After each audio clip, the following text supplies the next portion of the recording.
Hi, everybody. Welcome. Welcome. I'm just going to give it another minute or two to allow everyone to hop on. I'm still getting folks coming in here. So hang tight. But if you want to go ahead and start introducing yourself in the chat, I would really appreciate that. I know some of you, but I don't know all of you. So if you just want to pop in the chat, well, I guess your name is already on there, where you're from, what you do, what your profession is, if you would like anything interesting about you. You don't have to put the interesting part unless you want to.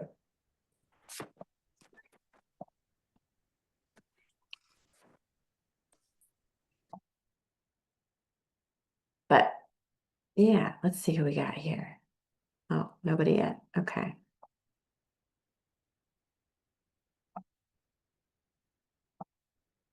Or not. If you just want to listen, that's cool too. There we go. Maybe there's a delay. All right, we have Eliza from Boston. Welcome, Eliza. Welcome to everybody, even if you don't post in the chat. I get it if you don't want to. But with culinary medicine being predominantly interactive, I do encourage a certain level of engagement and interaction in pretty much everything I do, whether it's client facing, patient facing, or clinician facing. We have Mallory. Welcome, Mallory. Welcome, Kat. Oh, you're in Ottawa. Hey, nice. Nice. All right. We have Carrie from South Carolina. Very nice. Brenna from Maine. Hi, Brenna. Nice to see you here. Oh, we got some more folks in the waiting room. Let me let them in. Fabulous. Fabulous. All right. And we'll go ahead and kick things off. Let me see if I can allow people to join without me necessarily letting them in. So I can see if they'll just join now. Disable the waiting room. Hopefully that doesn't do what I am afraid of it doing. I'll just keep letting them in as I talk. Hopefully next time I do this, I'll have a little bit of backup to let people in the session so I can just focus on delivering content for you guys. But I'm very excited to see you all here. This is fabulous. Oh, thanks, Rowena. You're on. I appreciate you. Awesome, awesome. Let me see if I can make you. Oh, I can't make you a host because I'm the host. That won't work. Well, thank you for being here, Rowena. And Millette, welcome. Good to see you guys. Okay, let's go ahead and get going. I will just pause momentarily to let people in the room as I need to, but we'll go ahead and get started.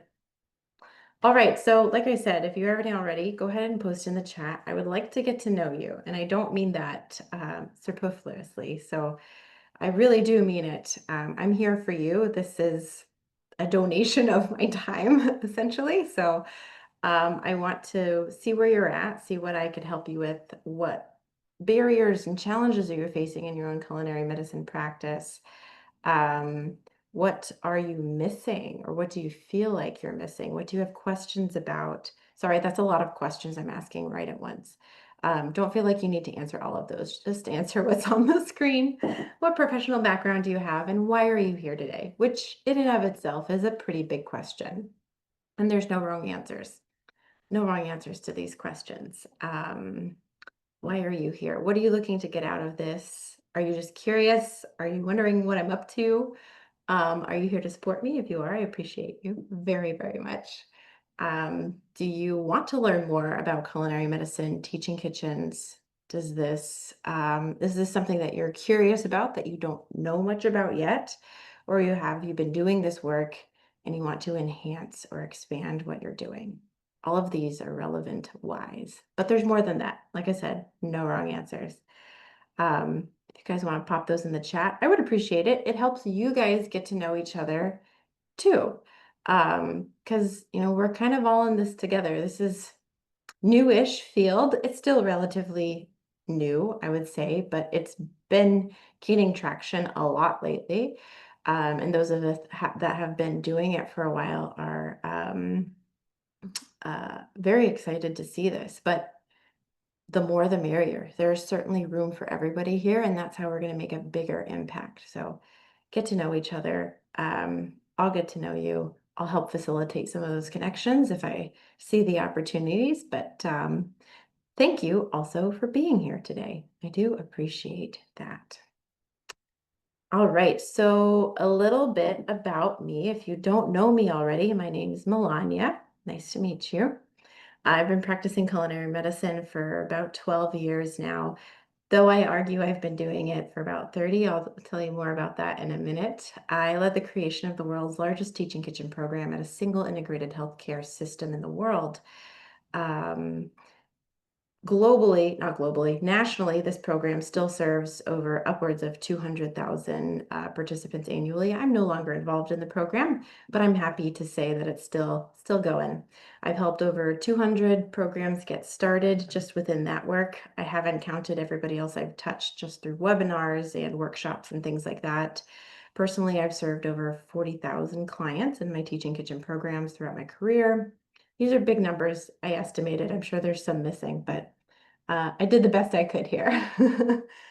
um, and I've supported 500 or more dietitians in either starting a teaching kitchen program or enhancing or expanding their own practice. So you're going to hear me use the words program and practice. I want to go ahead and say what I'm talking about is applicable whether or not you have a program or a practice. It can apply to both. You may have a program in that you work for a larger organization or an entity and you're delivering this program and that's your job. You might also just be in private practice or be working for someone else and you want to start integrating culinary medicine into that practice. So maybe you're a contract dietitian, maybe you work for a food service organization. There are ways that you can start to weave culinary medicine into what you do, right?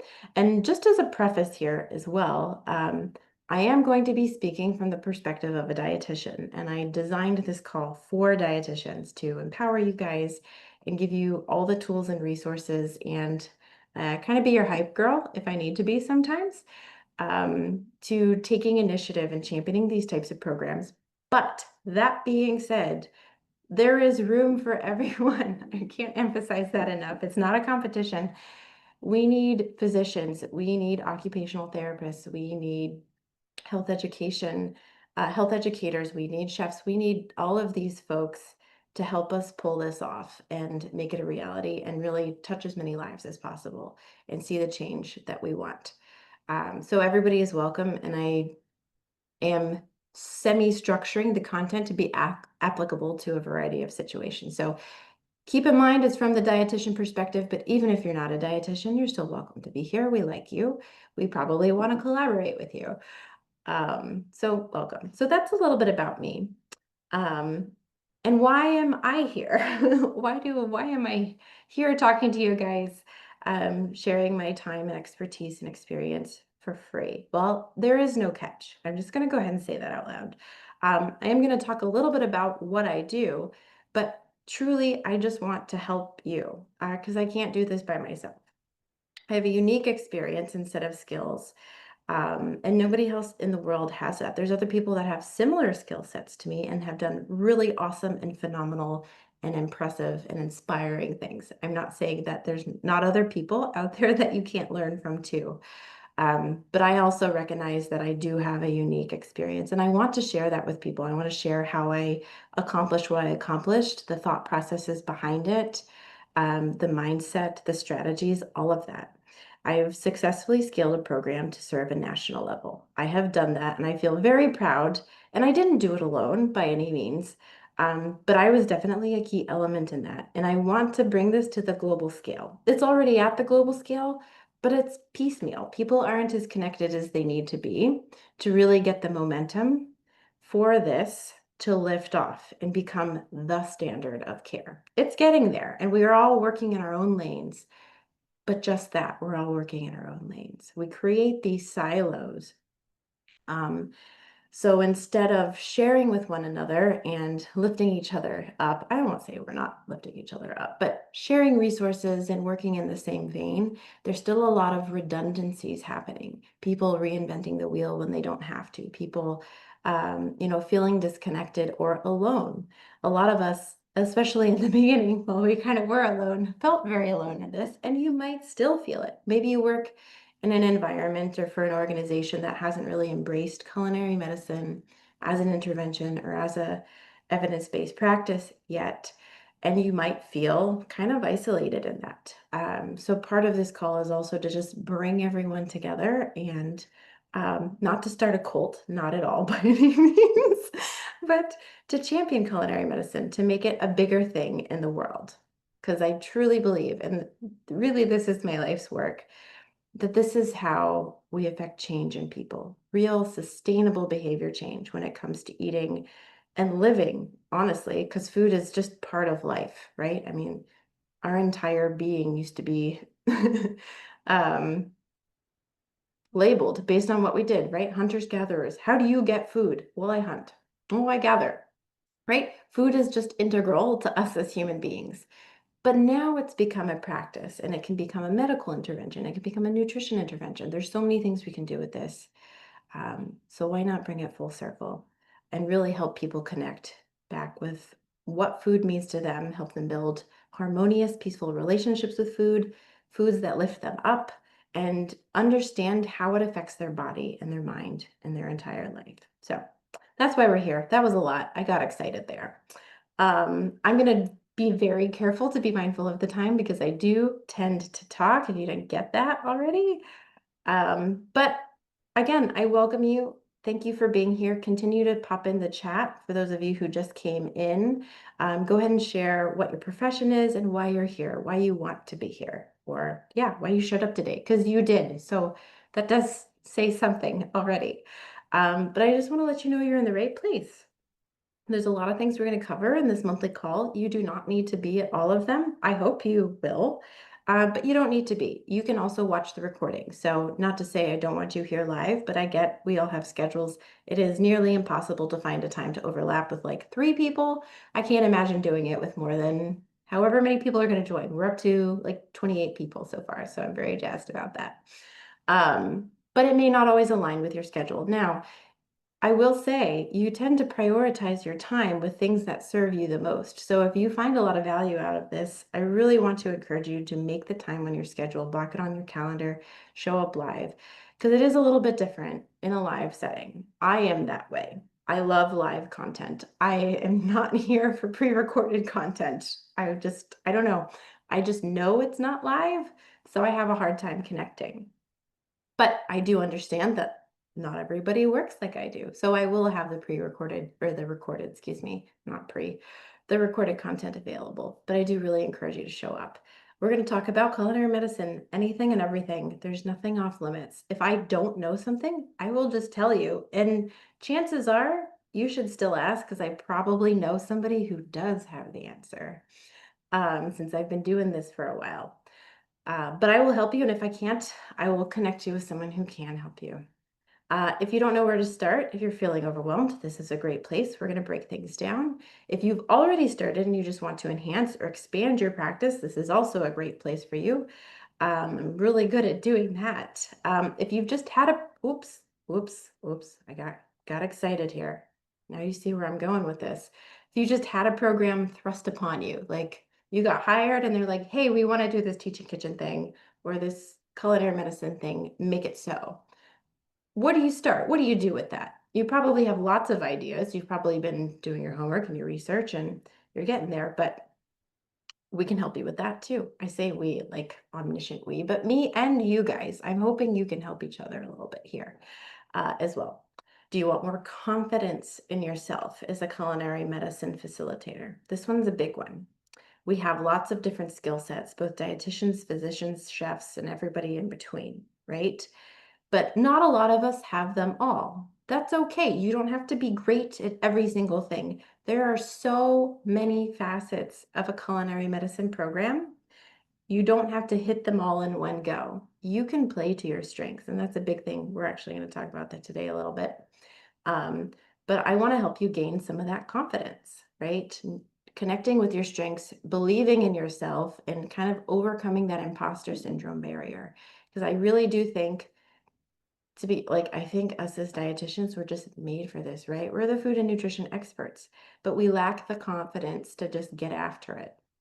That's another big reason why I'm here. I'm going to light a fire under your butt. Um, Maybe you want to integrate culinary medicine into your private practice or a practice that isn't necessarily built with this in mind to begin with. We could talk about that too. And then maybe you just like me and want to hang out. That's also cool. I like to hang. So, whatever your reason is, you're here and you're in the right place. And I'm glad you're here. All right, now to the next slide. So, a little bit more about me, kind of then and now. So, contrary to popular belief, I did not just appear on this the surface of the earth as my position leading this giant teaching kitchen for the Veterans Health Administration. But I did start at a very young age, 4 to be precise. Now, this is a picture of me cooking in my kitchen. And I will say my first published recipe is in 1994 when my kindergarten class did a school-wide cookbook. So I do have a print copy, a published copy of a cookbook with my first recipe in it. So I feel like the seeds were there, very young. Now, I don't claim quite that length of history, but I've always had an interest in this. I've always liked food. It's always felt very natural to me. And I didn't actually know a dietitian existed until I was going to college. And they were like, hey, you could become a dietitian. We have these nutrition classes. I went into pre-veterinary medicine, actually. And then I took a food science class, and that's how I discovered nutrition. I was like, wow, that's really cool. That makes a lot of sense. Let me just do that instead. Um, and the rest was history. So I practiced as a dietitian, and that was my formal training, though I did do kind of a series, I don't know what to call it, a series of apprenticeships and just educational learning around culinary skills, like the culinary arts. I didn't not officially go to culinary school, but a lot of that does overlap with dietetics, depending on the program you have or took or when you went to school as well. But you can also seek out these opportunities. For what it's worth, a lot of chefs and people who like to cook are happy to show you what they know. They are delighted. They want to. They want to share this. For a lot of them, that's even why they got into this. It's just a big community thing for them. So don't be afraid to ask. Like show up at a local restaurant and say, meet the chef and say, hey, can I shadow you? Or hey, can I pay you to show me a few things? They'll probably say yes. If they don't, fine, ask again, ask another one. It's okay for them to say no. That's not a big deal. Just move on and find someone else. You can apply to different programs. You can take short courses. There's a lot of culinary schools out there now that have 1 month or 1 week short courses. There's dietitians who teach this. I teach this. So there's lots of ways you can get the skills that you feel you need to round yourself out. But again, you already have what it takes. I do believe that. You just got to dig deep and stick with the basics. Stick with what you're comfortable with, and then you will make it. I didn't really have like this grand roadmap in my head. Now, I will say I had a vision. I'm a very big vision type person. So I did have an ideal of what I was going towards the whole time. And I just made my choices in alignment with that, which we'll talk about probably in a future call. I have so much to share with you guys. It's going to be great. Um, but I gotta stay focused. I can't share it all in 1 hour. So I am here to share knowledge, skills, insider tips on how to make this work. But I'm gonna be very straight with you. My passion is helping you overcome barriers and find the path of least resistance to integrating this into your practice or program. Like that is what I like to do. I like to solve problems. I like to see things from different angles. I'm really good at asking the right questions too to make you reflect on this. So like I'm not really doing the work you are, but that's what I'm saying. You got it within you already to make this work, to make this a success. Whatever it is you're doing, whatever level you're at, whether you're just starting, whether you're on the precipice thinking, I want to do this, but I don't know what step to take. Or maybe you're 5, 10 even years deep in this already. There's always room to change. There's always places you're going to want to go with this. To be honest with you, didn't think I would leave my program at the VHA. It was my baby. I spent 10 years of my life building it. and I love it, and I still love it, but it wasn't for me anymore. I had a very great sense of I've accomplished what I needed to accomplish here, and I walked away from it. I left it in great hands, the fabulous Robin LaCroix amongst others. Um, but it was a bittersweet moment, but I still had that kind of recognition. This was not for me anymore. And that's okay too. Your practice will shift, and it doesn't mean that anything you did before that was worthless. You still had a positive impact on people. Okay, quick spoiler alert. This is gonna be quick and done with. I do work with folks to help them do this one-on-one. And this is what I do to make money amongst having an actual like teaching kitchen practice myself direct to clients. So if you're interested, you can visit my website or just shoot me an email, say you're interested, you want to learn more. I'd be happy to talk with you. I wanted to get this out of the way early because I don't like I don't know, if I don't like selling. That's not what I'm here for. But at some point, I have to put myself out there. And I don't want to save it to the end because then I feel like I'm holding this big secret in, and I'm just like, it just doesn't feel good. So I'm just getting this out of the way now, and we're going to move on. But if you do want to deep dive into some things personally, please hit me up. I would be happy to work with you. Okay. I have another question for you. Whew, now that that's done with. What do you currently offer in terms of culinary medicine? Now, if you've already answered this in the chat, that's great. You can just say it again or not say anything at all. But what are you doing? Where are you at in this kind of spectrum of having a program or practice? Are you just thinking about it? Right, go through the stages of change with me now. Contemplation, no. Are you just thinking about it? Are you doing it? Just kind of dipping your toe in the water? Have you been doing this for a while, but you're like, this isn't what I want yet. Something needs to shift. Have you been doing this for a long time and you're just here to get more, you know, info by osmosis? Whatever it is, there's again no wrong answers. I like to remind people of that. Um, I just want to see who you guys are and what's going on. All right. Oh, let me go up to the messages. I'm just going to look at a few of these. Okay. Free workshops with your church. Very good. Oh, that's a good place to start. Community involvement, undergraduate programs, culinary medicine elective at Harvard Medical School. Fabulous. Have a teaching kitchen run at the university for food literacy and community building. Very good. All right. There's only a few folks, but we'll keep going. Ah, teaching kitchen at the VA. Heck yeah, Monica. Appreciate you. I appreciate you. Online meal prep session. Ooh, that's fun. I like that. As part of your private practice. That's fabulous. Look at you guys. You're so creative. Everybody here is automatically my favorite, just so you know. I get really, really jazzed, like people would consider it nerding out over other people's creativity within this field. I just love it. Started a teaching kitchen in her home. Everyone's curated. Ooh, that's nice. Very nice, Amy. Oh, a heart reaction. I don't know who that was, but I second it. I love it. Keep putting things in the chat. I'm not going to read this out to you forever because when I'm on a call, I find it very boring when the person does that for a long, long time. But keep putting your responses in there. I am going to read them. I promise you. It just might not be all in this second. But this helps me get to know you. And today was kind of a shot in the dark. I'll be honest. I didn't know anybody or who was going to show up. So I just picked a topic to talk about that I thought might be relevant for everybody. But based on your responses to this question and any feedback you have after the call, I'm going to continue to tailor our future calls because the whole point of me doing this is to share relevant information with you.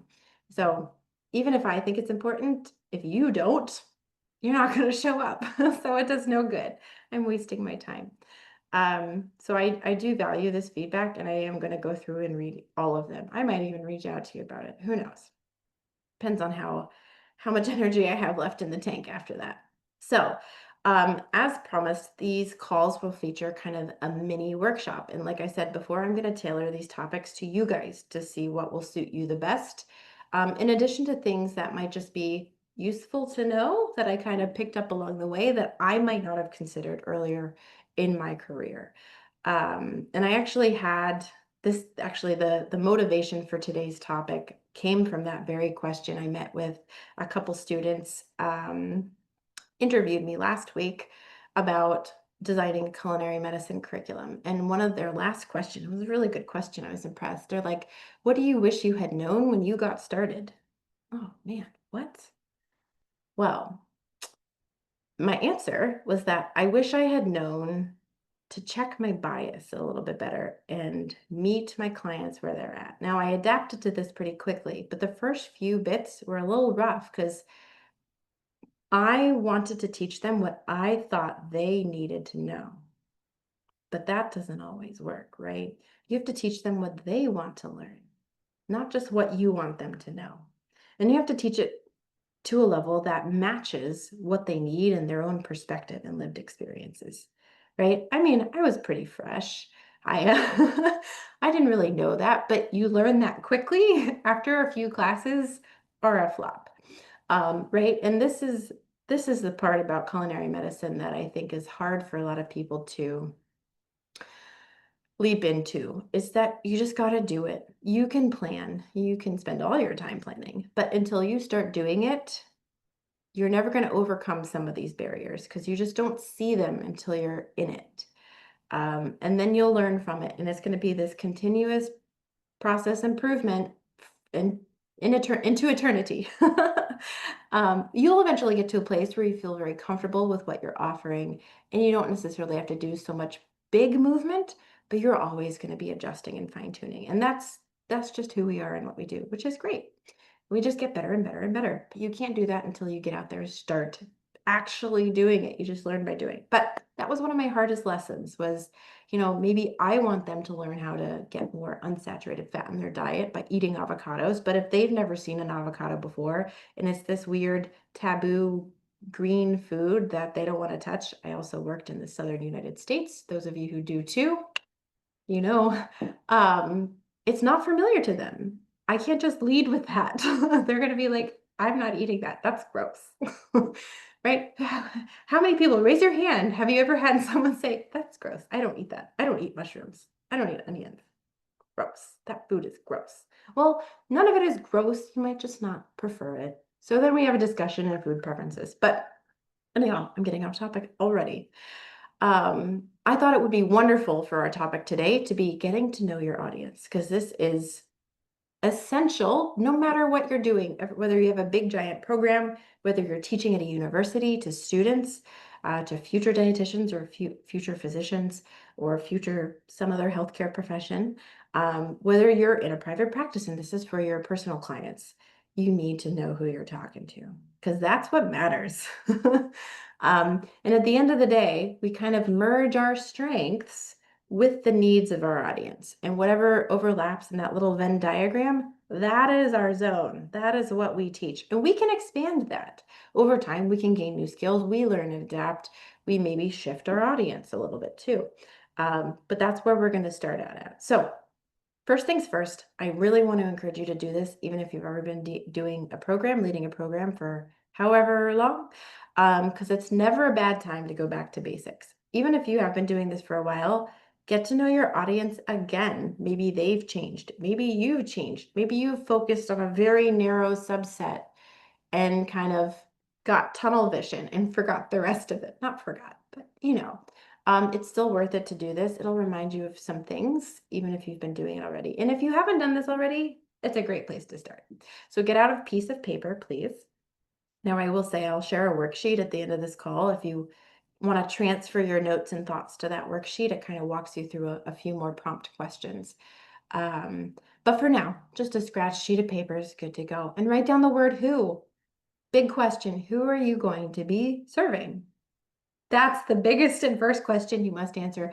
We're going to answer all of the who, what, where, when, how, why, all of those. But the biggest one is who. All the how, what, where, when, why doesn't matter if you don't know who you're talking to. You don't know who you're teaching. Who are you helping? What's their demographics? Where do they live? What geographical region? Are they on the beach? Are they out in rural Nebraska? Are they on a mountaintop? Did they grow up on a farm? Did they grow up in the city? What's their culture? What's their ethnic background? What language do they speak? Do you speak their language? How old are they? Do they have families? Are they families? Are they children? Are they elderly adults? Are they someone in between? Is it a little bit of everything?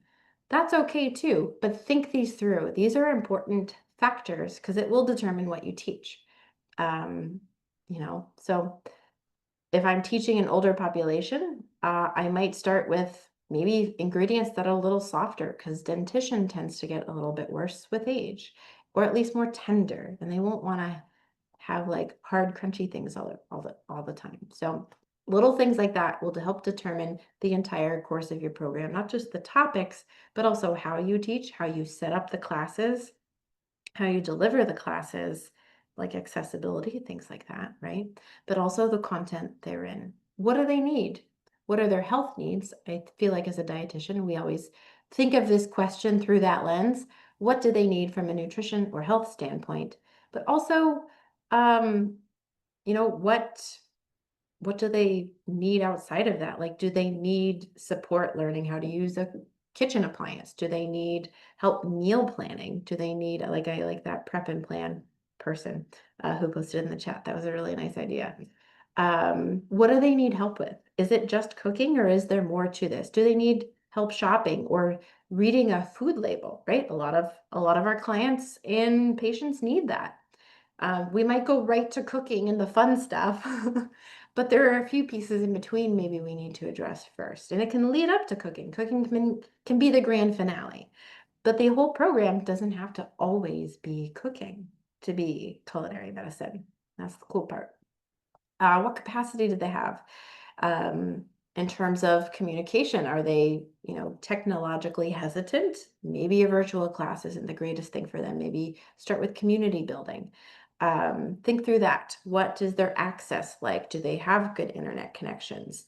Do they have a kitchen that they enjoy cooking in, right? If you're going to do like a cook along class virtually, you want to make sure they have the capability to do that comfortably because all those little things are just going to be barriers. And again, if it's not relevant to them, you're losing sticking power with every moment. So we want this to stick. The whole point of this is sustainable nutrition related behavior change.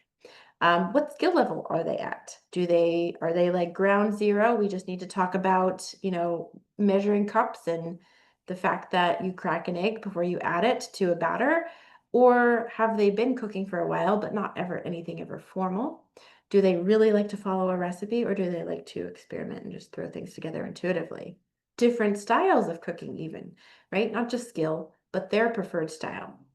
And that I would say doesn't really have much to do with skill. It has a little bit because the more they know, the more they feel comfortable doing. But cooking style is also dependent on their lifestyle and what their goals are for that. Do they just need something to be done quickly? Might be assembly style, right? We're not going to do a lot of from scratch cooking, but I can show you how to take a frozen bag of Brussels sprouts, turn it into something delicious with minimal effort, something like that, right? What are their relevant problems and challenges? Get in their head as much as you can, right? We're trying to check our bias, but there's only so much we can do about it. But the point is, do the best you can at it, right? Get in their head. What is concerning to them? Why are they here? Is there a health concern? Um, I skipped ahead. I got excited again. I just keep bumping things with my mouse. Is there a health concern or a challenge? That might be something to talk about. But maybe not. Maybe they're here just to learn in general. Maybe they need solutions. Maybe they need quick things. Maybe they just, want to be a good model for their children. What do they value? That's really the ultimate question. What's important to them? What are they seeking to get from this? Because if it's not avocados, guacamole is not going to fly. At least not at first. Start with something else and lead up to guacamole. Okay, now I'm ready for my next slide. What? So we have the who. Now the what. Now, big question. What are you confident teaching? Play to your strengths always. You can learn more, but start with what you're good at. You're already good at something. I bet, I promise, I would put money on it. What is that thing? What are those things? Is it nutrition? Then play close to home with nutrition. Don't do a lot of fancy schmancy cooking stuff. Basic, I will tell you, even from learning fancy schmancy cooking stuff, it's always the basics that come back to you because that's what you get the most use out of in-home cooking, right? I'm not showing people how to cook hibachi. I'm showing people how to make a breakfast burrito. It doesn't have to be It doesn't have to be that elaborate. And I do knife skills pretty much every single time. So learn some basic culinary techniques. And, if you don't even want to do that, what do you do? How do you feed yourself at home? I bet you do. You have to eat. So what do you do? That's what you can teach them. Do you just make a smoothie every morning that's nutritionally complete and balanced and makes you feel great? Bam, you have a class that you can teach, right? They probably, hopefully, want that too. But check it. Do they want that? Does that match your audience? So this is kind of the art of it, I would say, is finding that overlap in your Venn diagram between, again, what do you know how to do and what can you teach versus what do they need? I can't emphasize that enough. But also, what do you want them to learn? You can lead them on a journey. So maybe I do want to get my clients eating avocados. That is my end goal, but that may not be where I start. We might start small, working up to it. Maybe we'll have just like an avocado as a garnish on something so they can push it to the side if they feel uncomfortable trying it. But I'll do some repeat exposure. We'll talk about flavor and balancing, and we'll do maybe a taste testing thing where they can try different forms of it. Maybe even hidden avocado, like a chocolate pudding made with avocado, right? There's different ways we can manipulate the avocado. So they kind of get past the, I don't like this, and they start to be open to exploring different forms of it. So what do you want them to learn? Take them on that journey. What do they need? What do they want? Just always keep coming back to them and their perspective. Then oh, wow, I spelled that wrong. Whoops. What? What resources do you have access to? Sorry. What do you have access to? And this question is, what can you use that already exists? Because you don't need to reinvent the wheel. I'm going to say it again. You don't need to reinvent the wheel. You can, change the design of the vehicle, but don't reinvent the wheel. We got the wheels. We have all of the wheels. They exist somewhere. There are programs for different populations that you can ask permission to borrow from, but there's also free content out there too. I know the VHA has free content personally. I helped put it out there. So there's content out there that you can use. And even if you can just use it as is, like just take it and go, right?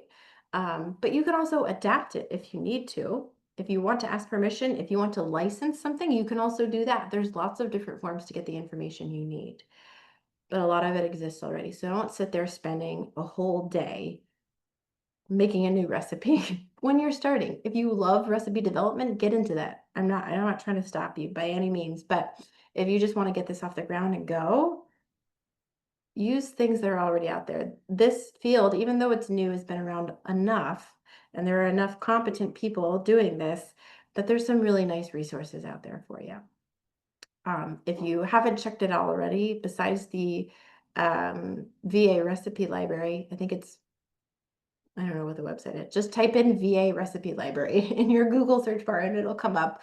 There's also the Teaching Kitchen Collaborative, which has lots of resources from a great variety of organizations around the world. So resources are out there. Don't reinvent the wheel. All right. Why? Is that my question? Why? Why are you doing this? I'm going to try to hurry because I'm running out of time. No. Why are you here? Why are you building this? This might not seem important, but it is because this affects you and how you're going to deliver this experience. Okay?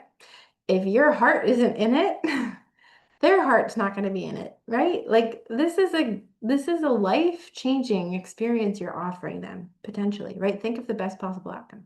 Life-changing experience. You're going to help these people reduce their chronic disease risk. You're going to help these people find ways to more easily live the balanced life that they want, or feed their children, or tackle a health challenge, or climb that mountain. Not a lot of people climb mountains. Run the 5K, something like that. But why are you doing this? Why is this important to you? Why do you care?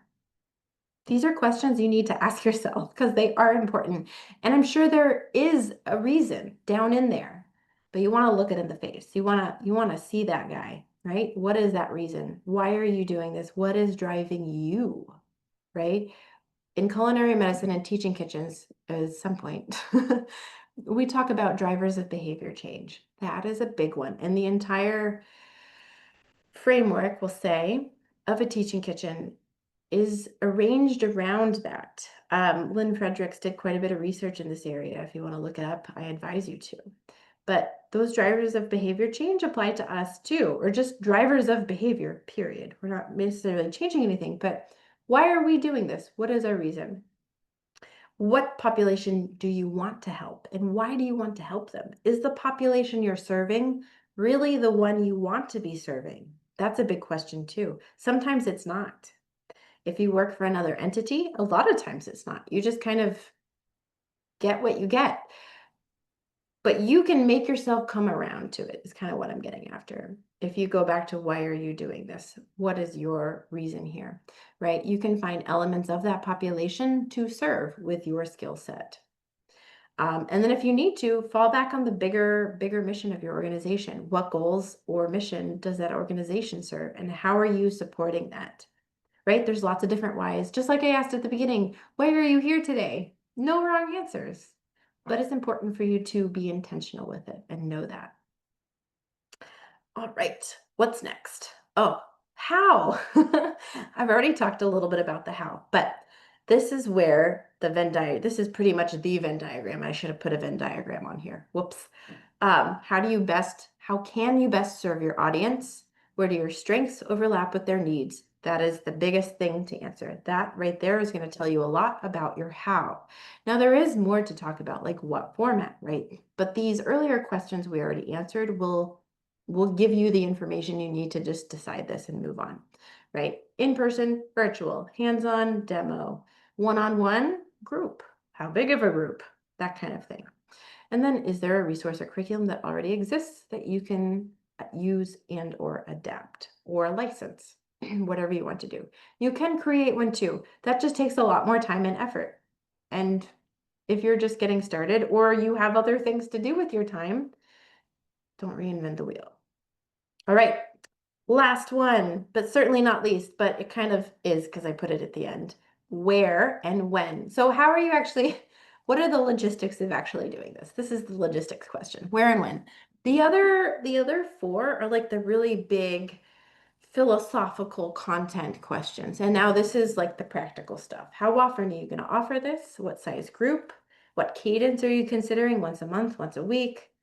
Every day? No, don't do every day. These people are going to like you, but they're not going to like you that much.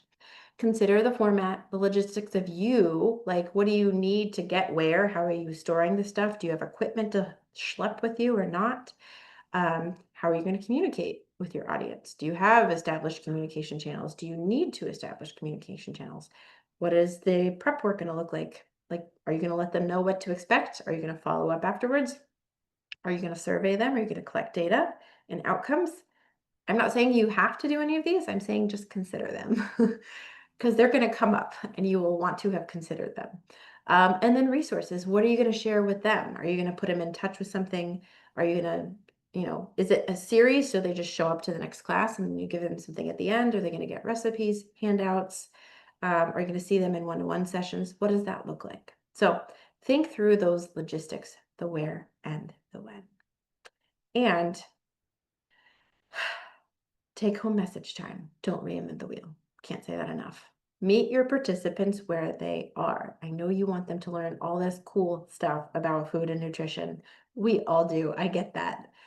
But you got to start with where they are. You can get them really far in that journey, but you got to start there. And then focus on what you do have, not what you don't. This is another really common one I see in folks getting started or even shifting is that, we all want the nice, big, standalone, built-in teaching kitchen that we just kind of just shows up and exists. That's free and accessible. But that doesn't exist for most of us. It exists for some of us and fabulous. Please go for it. I'm not saying don't go for your dreams by any means, but while you are working on accomplishing that vision, work with what you got. You can start right now with what you have, with the skills, knowledge, abilities that you currently have to offer, with the resources that already exist in the world. There are tons of dietitian and chef approved recipes out there that you can just take and use. So focus on what you do have, not what you don't, and you will get the rest. It'll come with time.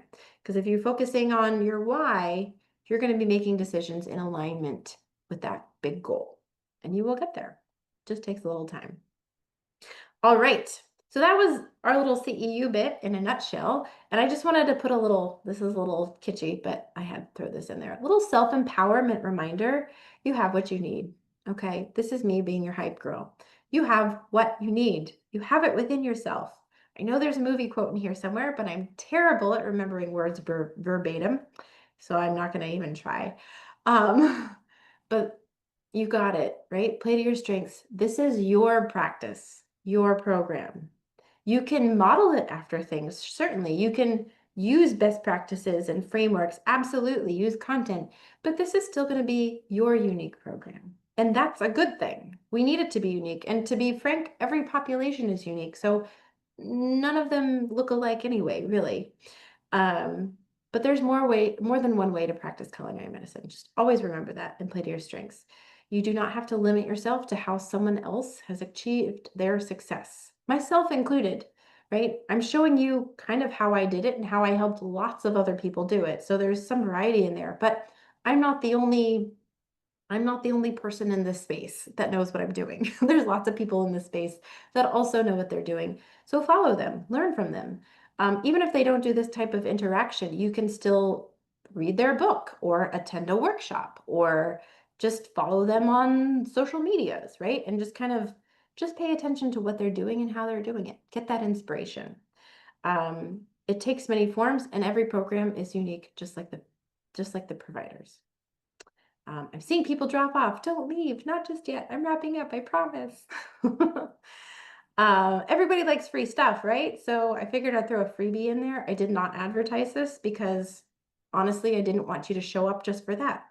But bonus, you do get a freebie. Not today, fortunately, because I'm not made of money yet. But every 3 months, I'm going to draw a winner for a free culinary medicine resource. That might be something I created, something somebody else created. But this is kind of like cream of the crop stuff out there that is in existence for you to use. It'll be between $50 to $100 value. First drawing for this will be on the August 19th call. So the third call, essentially. Everyone that attended today automatically gets an entry. And every time you attend, you get another entry. So the more you show up, the higher your odds are. And it's cumulative. So just keep showing up. Even after I draw on the 19th, if you showed up to all three, you still get 3 entries for the next drawing. So keep it up. I'm going to be drawing this time for a copy of the Ultimate Teaching Toolkit by the Teaching Kitchen Collaborative. I was honored to be selected as the author for this toolkit. So it's a great culmination of mine as well as 6 of the largest Teaching Kitchen programs out there, their best practices and knowledge and ins and outs. Whoever wins this drawing, I will be purchasing a copy for you and I will send it over to you once that purchase is complete. I'll just put your email in. It's a virtual copy, but it's a really nice resource. So, and even if you already have a copy, just talk to me and I'll get you something else. There's other good stuff out there. All right. Thank you for being here. Thank you. Thank you. Thank you so much. Just seeing everybody on today really gave me some mojo. Believe it or not, even though I've been doing this forever, not forever, for a long, long time, and I've talked in front of lots of people lots of times, I still get a little nervous every time I do it. So thank you. I'm happy you're here and I'm happy you stayed.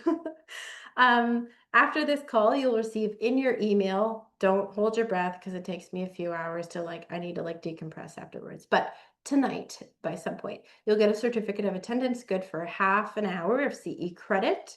You'll get 1 entry into the prize drawing for August. You'll have some homework. Who doesn't like that? I'm going to send you a worksheet that walks you through pretty much what we talked about today.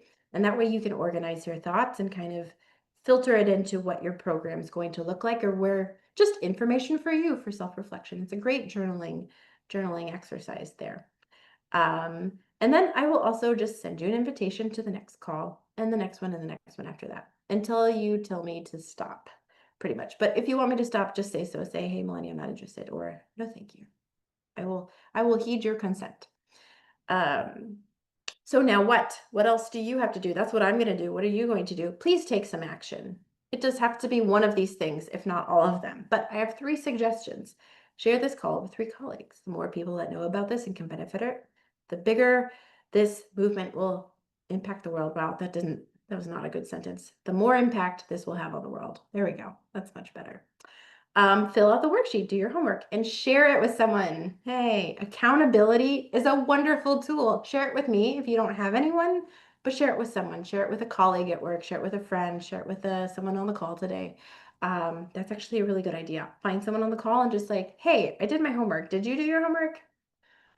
Great, accountability. Or if, again, if you're isolated and don't have anybody, send it to me. I do not mind.